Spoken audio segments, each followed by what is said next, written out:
Assalamualaikum warahmatullahi wabarakatuh. Selamat siang dan salam sejahtera bagi kita semua. Yang terhormat, Bapak Dr. Agus Hamdani, MPD, selaku dosen pengampu kajian prosa fiksi, serta teman-temanku semua yang berbahagia.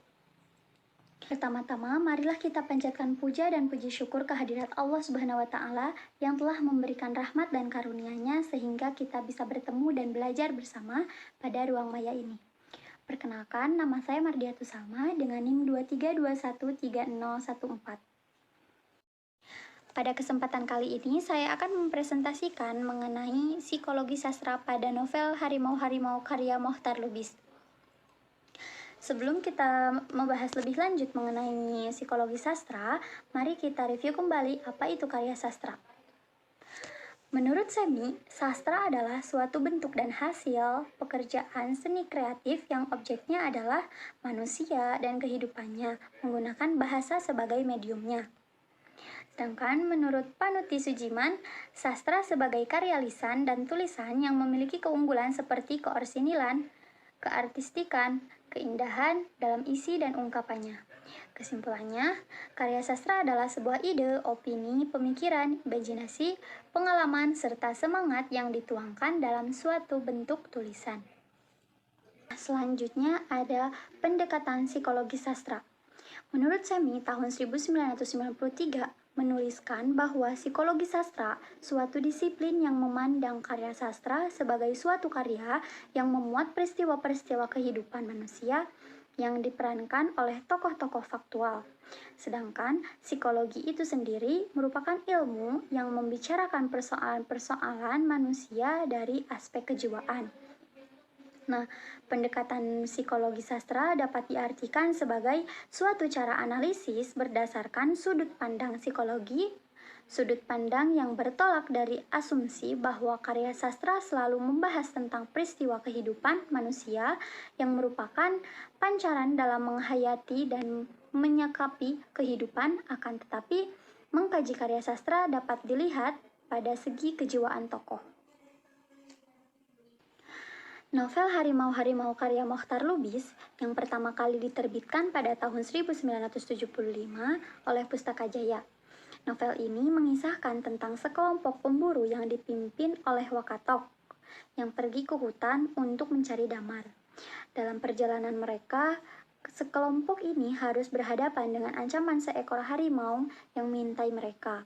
Selain tantangan fisik dari alam liar, ketegangan psikologis di antara anggota kelompok juga meningkat ketika rahasia dan rasa takut mulai terungkap. Nah, adapun sinopsis dari novel Harimau-Harimau karya Mohtar Lubis yaitu 7 pengumpul damar dari desa air jernih, yaitu diantaranya Pak Haji, Sutan, Sanip, Talib, Buyung, dan Pak Balam menjelajah hutan Sumatera dipimpin oleh dukun, yaitu Wakatok. Setelah 2 minggu mengumpulkan damar dan tinggal di dekat rumah Wahitam, mereka bersiap untuk pulang. Namun setelah keberangkatan, Siti menyadari bahwa ia lupa memeriksa perangkap kancilnya dan kembali ke Wakatok. Setibanya di sana, dia mengeluarkan kancil dari perangkap dan pergi ke sungai terdekat untuk minum. Di sungai, ia bertemu dengan istri muda Wahitam, yaitu Siti Rubiah yang sedang menangis. Setelah menghiburnya dan memberinya kancil, mereka kemudian berhubungan seks 2 kali. Ia adalah pertama kalinya bagi Buyung. Buyung kemudian tiba di perkemahan pada malam hari, tepat sebelum sholat maghrib. Keesokan harinya, para pengumpul damar pergi berburu dan menembak seekor harusa. Setelah menembak, mereka mendengar auman harimau. Dengan tergesa-gesa, mereka mengukir kijang, lalu membawanya ke perkemahan mereka berikutnya. Sore itu, saat buang air besar, Pak Balam diserang harimau. Meski Wakatok berhasil menakut-nakuti harimau dengan menembakkan senapannya, Pak Balam terluka parah. Dia memberitahu orang lain tentang mimpi kenabian yang dialami dan menyimpulkan bahwa Tuhan sedang menghukum mereka karena dosa-dosa mereka. Pak Balam kemudian mengakui dosa-dosanya juga beberapa dosa Wakatok. Karena dosa-dosanya terungkap, Wakatok mulai khawatir orang lain kehilangan kepercayaan padanya. Untuk mencegahnya, Wakatok meramalkan bahwa harimau yang menyerang mereka bukanlah makhluk gaib atau dikirim oleh Tuhan. Banyak yang melegakan. Keesokan paginya, mereka meninggalkan sebagian damar mereka dan melanjutkan perjalanan kembali ke air jernih. membawa Pabalam. Sekitar tengah hari, Talib diserang saat buang air kecil dan terluka parah. Meskipun mereka mampu menakut-nakuti harimau itu, para kolektor damar tidak dapat menghentikan Talib menyerah pada luka-lukanya. Dia mati segera setelah mengakui bahwa dia telah berdosa. Takut dengan nasib Talib, Sanib mengakui dosanya dan juga dosa Talib. Mereka mendirikan kemah dan bermalam dengan gelisah, khawatir harimau akan menyerang. Karena kondisi Pabalam yang semakin memburuk, keesokan harinya para pengumpul damar tidak dapat melanjutkan perjalanannya. Sebaliknya, setelah mengubur Talib, Wakatok, Buyung, dan Sanib pergi berburu harimau. Setelah mengikuti jejak harimau hampir sepanjang hari, mereka menyadari bahwa harimau itu telah berlipat ganda dan pergi ke perkemahan mereka. Sementara itu, di perkemahan, Sultan membentak karena pemerintahan Pabalam yang terus-menerus menyesali dosa-dosanya dan berusaha mencekiknya. Setelah dihentikan oleh Pak Haji, Sultan melarikan diri ke hutan, di mana ia diserang oleh harimau dan dibunuh. Pabalam juga meninggal karena luka-lukanya dan segera dimakamkan. Menggunakan api, Buyung dan yang lainnya berhasil menakuti harimau itu. Sanib memberitahu yang lain bahwa dia melihat Wakatok memperkosa Siti Rubiah. Wakatok membalas bahwa dia membayarnya dan dia akan berhubungan seks dengan siapapun yang mau memberinya sesuatu. Wakatok menjadi lebih agresif dan menyuruh yang lain pergi ke kegelapan, mengancam akan menembak mereka. Tidak mau berhadapan dengan harimau, Buyung, Pak Haji, dan Sanib berusaha menyergap Wakatok. Meskipun mereka berhasil menghentikan dan mengikatnya, tetapi Wakatok berhasil menembak Pak Haji. Sebelum meninggal, Pak Haji berkata kepada Buyung, "Sebelum membunuh harimau liar, engkau harus membunuh harimau di dalam dirimu." Keesokan paginya, Buyung dan Sanib menguburkan Pak Haji, kemudian mengambil Wakatok yang terikat untuk berburu harimau. Meskipun Wakatok mengancam mereka, mereka menolak untuk melepaskannya dan membuang jimat yang dia berikan kepada mereka. Sekitar tengah hari, mereka menemukan sisa-sisa Sultan dan menguburnya. Segera setelah itu, mereka menyiapkan jebakan untuk harimau. Mereka mengikat Wakatok ke pohon dan menggunakannya sebagai umpan, lalu berbaring. Saat harimau itu tergoda untuk membiarkannya membunuh Wakatok sebelum menembaknya. Namun, setelah mengingat kata-kata kematian Pak Haji, Buyung menembak harimau itu dan membunuhnya. Dia dan Sanib kemudian melepaskan Wakatok yang tidak sadarkan diri dan bersiap untuk perjalanan pulang.